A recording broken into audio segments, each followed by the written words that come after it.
राम जी का नॉमिनेशन को लेकर के प्रस्ताव के साथ अंदर गए थे, बाहर निकले तब क्या कुछ हुआ बताएंगे तो। आज हमें स्क्रूटनी के लिए बुलाया गया था। आज के दिन निर्धारित था स्क्रूटनी के लिए डीसी बोकारो के समक्ष में, और हम लोग सभी प्रस्ताव के साथ वहां पे गए। सभी प्रस्तावकों का हस्ताक्षर मिलन हुआ, सबका आइडेंटिटी चेक हुआ और उनको सही पाकर डीसी महोदय ने बोला कि ठीक है आप लोग जा सकते हैं, और अप्रूवल हो गया। इसलिए अभी नॉमिनेशन के लिए कोई हमें दिक्कत नहीं होने वाली है। इनका नॉमिनेशन सही है और ये चुनाव लड़ सकते हैं। 4 सेट में नॉमिनेशन दाखिल किया गया था, कितने पास हुआ? उसमें से एक हिंदी हम लोग को रिजेक्टेड थी, क्योंकि उसमें हम लोग को एक न्यू एफिडेविट देना था जिसको हम लोग नहीं दे पाए, और बाकी सब में हम लोग का अप्रूवल मिल गया है। तीनों में मिल गया है।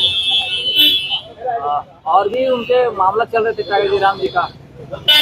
एक रांची में मामला था जिसको लेकर नगरी पुलिस यहाँ पे उनको नॉमिनेशन के दिन अरेस्ट करने के लिए आई थी। उस पर सैटरडे को उस केस फाइल हुआ था, मंडे को वो केस बहस हुआ, और बहस करने के बाद आर्ग्यूमेंट करने के बाद कोर्ट सेटिस्फाइड हुए हमारे आर्ग्यूमेंट से, और उसको बोले कि नहीं ये जो NBW इशू हुआ ये गलत है। अभी हम इनको प्रोटेक्शन देते हैं, इंटरिम प्रोटेक्शन, जब तक केस डायरी नहीं आता है। केस डायरी जो इसका इन्वेस्टिगेशन चल रहा था कि किस बेसिस पे NBW इशू हुआ था, तो कोर्ट ने केस डायरी कॉल किया है और NBW जो इशू हुआ था उसको स्टे कर दिया गया, कि बोला गया कि नो कोर्सिव स्टेप अभी हम देते कि इसके अगेंस्ट में कोई हार्ड स्टेप ना लिया जाए अरेस्टिंग के लिए। नो कोर्सिव जनता जानना चाहती है, नो कोर्सिव क्या है?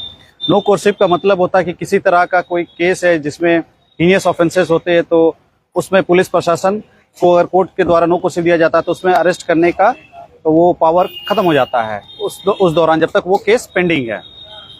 जैसे यहाँ पे 1 तारीख वाला जो मामला हुआ है, वो मामला के बारे में बताओ।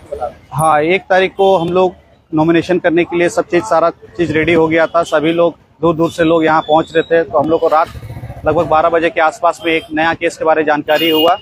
जिस जानकारी होने के बाद तुरंत पश्चात हम लोगों ने अपना एफिडेविट चेंज किया, और उस केस के बारे में हम लोग मेंशन किए कि ठीक है ये केस को मेंशन करना जरूरी है जब जानकारी हो गया है हमें। तो जब हम लोग नामांकन किए, नामांकन करने के बाद जैसे ही हम लोग उतरे तो पुलिस प्रशासन जयराम महतो को अरेस्ट करने के लिए तत्पर हो गई, उसको अरेस्ट करना चाहे। तो हम लोगों ने यही बोला कि किस केस में आप अरेस्ट कर रहे हैं, तो उन्होंने बताया नगरी प्रेस केस में।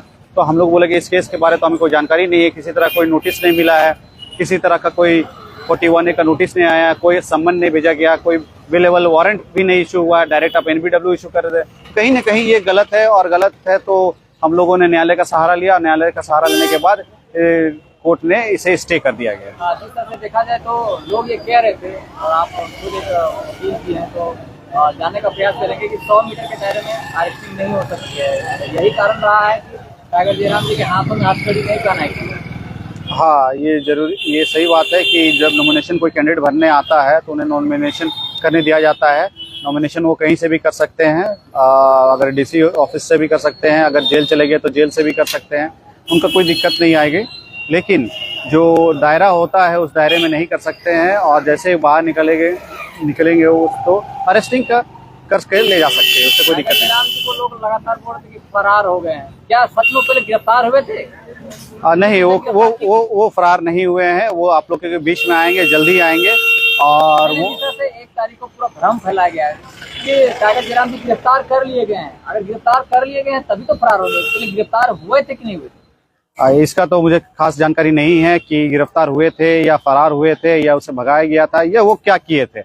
ये तो आपको वहाँ की जनता से और वहाँ पे जितने भी लोग मौजूद थे उनसे आपको ग्राउंड रिपोर्टिंग करनी चाहिए, इसकी मुझे जानकारी नहीं है। जी वकील जी, चुनाव चिन्ह कब तक आ जाएंगे? चुनाव चिन्ह कल 9 तारीख को संभावना है, 9 तारीख को सामने मिल जाएगा चुनाव चिन्ह। चलिए, बहुत बहुत धन्यवाद वकील जी। हम लीगल टीम से राजीव जी से जानने का प्रयास करेंगे क्या कुछ आगे की तैयारी है। माइक आगे की तैयारी क्या है? आप देखिए कि उन्होंने हमें एक नोटिस 2 तारीख को नोटिस भेजा था हमारे केंद्रीय अध्यक्ष के घर पर, मतलब हमारे जो कैंडिडेट निर्दलीय कैंडिडेट थे उनके घर पर नोटिस भेजा था कि आपके द्वारा प्रेरित किए गए 10 प्रस्तावों का हस्ताक्षर में हमें संदेह है। तो आज हमने वो क्लियरिटी कर दिया है, और जो उनकी प्रक्रिया थी वो प्रक्रिया फुलफिल हो गई है। अब हमें बहुत जल्द 9 तारीख के दिन हमारा चुनाव चिन्ह का आवंटन हो जाएगा। चुनाव चिन्ह का आवंटन होने के बाद हमारे जितने भी कार्यकर्ता हैं, जितने भी समर्थक हैं, और जितने भी हमारा बूथ से लेकर के केंद्र कमेटी के लोग हैं, गिरिडीह लोकसभा के सारे लोगों से मैं यही आग्रह करूंगा कि डबल एनर्जी के साथ आप सबको तो इतना अनुभव लग ही गया है कि आज ये आज टाइगर जयराम महतो का नॉमिनेशन कैंसिल करने के लिए एड़ी चोटी लगा दिया गया था। किनके द्वारा? ये कौन लोग थे? ये वही लोग हैं जो पूंजीपति लोग हैं। ये वही लोग हैं जो लोग कहीं ना कहीं इस मतलब डर, टाइगर जयराम का समर्थकों को देखे अपने आप में डर पैदा कर, मतलब महसूस कर रहे हैं। खौफ जो टाइगर का जो खौफ हुआ है वही लोग हैं। तो हम चाहेंगे कि जो भी लोग हैं जहाँ भी है अपना काम शुरुआत कर देंगे। हम चाहेंगे कि बूथ लेवल से जो हमारी तैयारी चल रही थी, बीच में किसी कारण से जो डिस्टर्बेंस हुई थी, उस डिस्टर्बेंस से आज हम लोग क्लियर हो गए। 9 तारीख का आवंटन मिलने के बाद फिर हमारे कार्यकर्ता तन मन धन लगा करके पूरा होशो हवास के साथ, पूरा जोश के साथ फिर उसी रफ्तार में चलेंगे जिस रफ्तार से आज 2 महीने पहले से थे। हमारा 10-10, 12-12 घंटा पंचायत की सभाएं हो रही थी, डोर टू डोर चल रहे थे, वो हमारा फिर से शुरू हो जाएगा। ठीक है, थैंक यू।